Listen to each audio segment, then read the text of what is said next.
Baptiste L'Enfant, directeur du développement, et je vous souhaite la bienvenue dans le chantier d'Hyperia.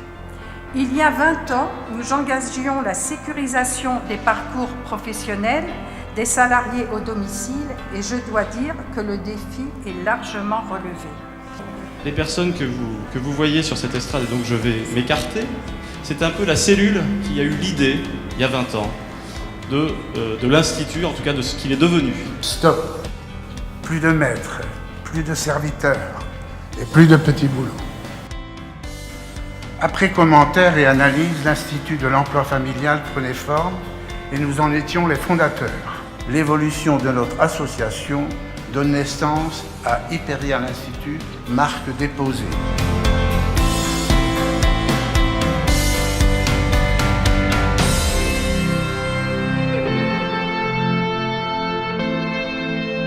Dire que les services à la personne, l'emploi à domicile, tout ça, c'était absolument pas à la mode il y a 20 ans. J'ai travaillé pendant 12 ans dans le 7e et toujours la même rue Saint-Dominique. Je ne suis pas parti parce qu'ils avaient confiance en moi. C'était par rapport à ce que j'ai appris.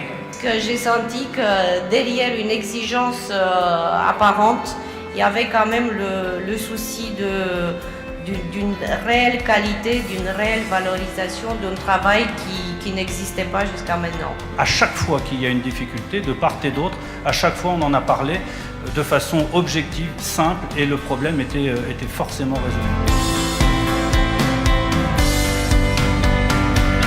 Une belle aventure qui a démarré il y a 20 ans et qui se poursuit et qui est portée par un élan collectif.